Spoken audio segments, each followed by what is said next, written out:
Knights rode up the hill, stopped and stared down. The leader of the Black Knights rode up and down and told his men this tale. Take all the food and all the water, but leave enough for these peasants to survive. We need to feed our king and queen. Now my Black Knights ride. They galloped down the hill towards the little community of the peasants. People were screaming here and there. The Black Knights chopped with their swords. You'll bring your food and place them there. We need to feed our queen and king. We'll need you some food and we'll be back another day. Your king and queen is more important than thee. So get back to the fields and work away. The Black Knights galloped away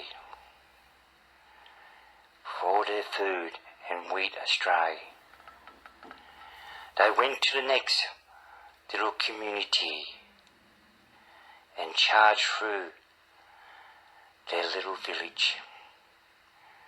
You bring your food and put him in the cart. We'll leave you enough for another day.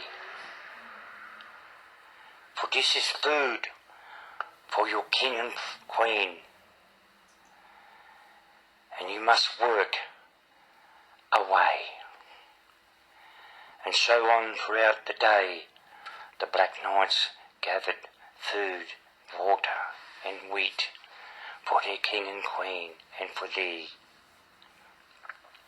That night, the king and queen sat with their Black Knights and laughed and ate and drank their merry way. We, the Queen says, run this country. We love our peasants this way. The king smiled back and he said, my dear Queen, there'll be another day. The story goes on. The years go by. But then there one man stood up to these Black Knights. Who are thee? He said. Who are thee? All covered in black armour, taking our food. What about the people? He called to the Black Knights. The leader raised his sword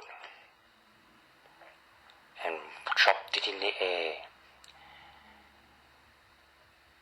You will feed your king and queen and thee, and we'll be back another day.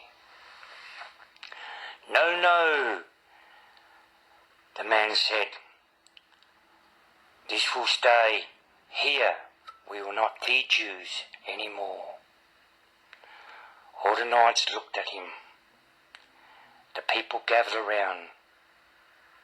They whacked their horses. They screamed at the men.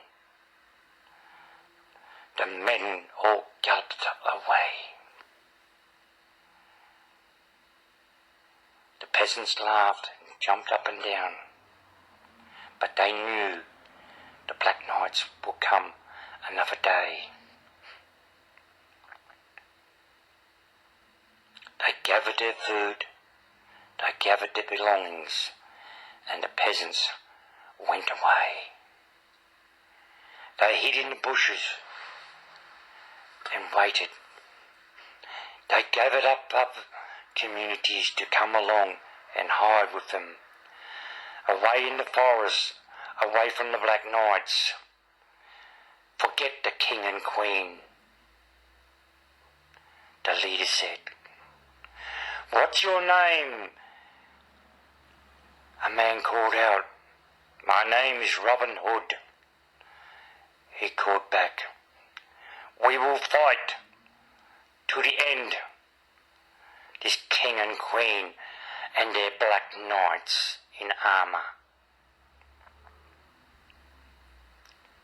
Everyone cheered.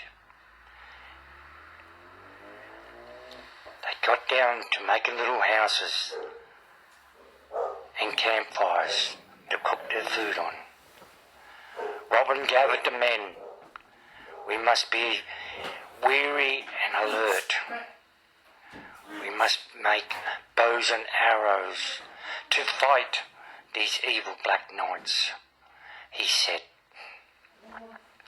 "We will take the queen and king and their kingdom away, but at first we must gather all the food, all the people, and make bow and arrows by the hundreds, and then we will fight back," Robin said.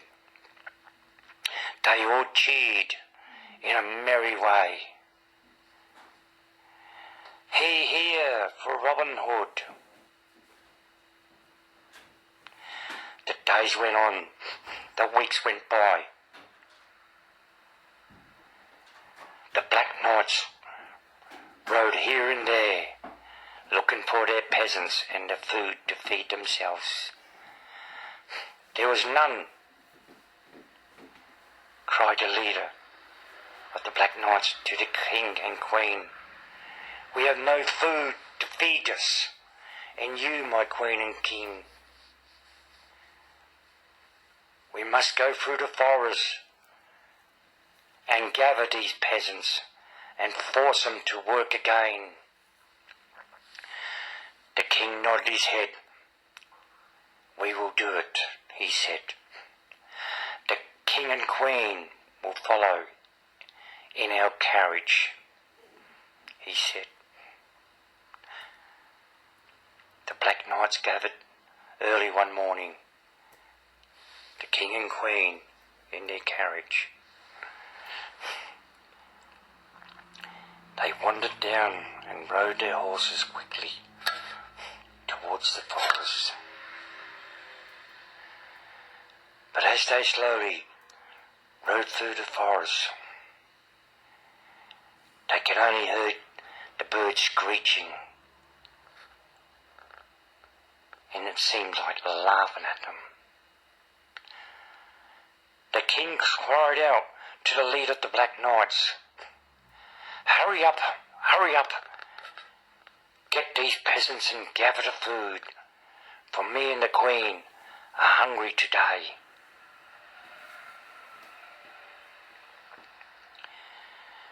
The leader called out to his men, "Pull your horses in a straight line and slowly walk through this forest of mine. We will take these peasants. We will make them pay." The king and queen giggled on their way. But alas, it was not to be.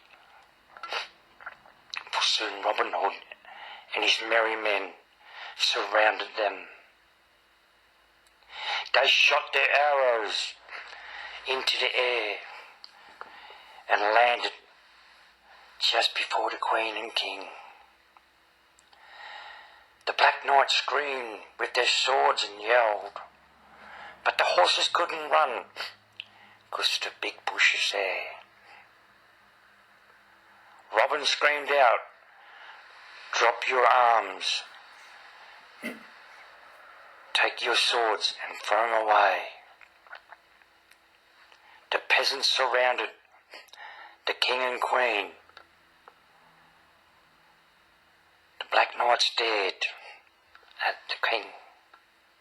He ordered the guards of the Black Knights to drop their swords. "Now get off your horses," Robin screamed out to them. "The king and queen, out of your carriage now. For thee will not, and we will shoot, but we want peace in our world. You will leave our kingdom," Robin and his men screamed, "or you will die today." They rounded up the Black Knights and took their armour away. Some even laughed at the Black Knights. "You're not so big today," one man said. "Look at yous all, so skinny and light. What a joke you are. You will not come back here, my king and queen. You are not our king and queen anymore. Take your skinny little men and go away, for we will take the castle today. Our people will feed and sing and dance tonight, for yous have stood away." "Go now," the people screamed. "Go now, before it's too late." They watched him wander away. The people gathered up the Black Knight's shields and their armour. "Put him in the carriage," Robin screamed out. "Gather all our food, for today we live in the castle. And from then onwards, we will be free from the tyrant of the king and queen and their Black Knights. I say,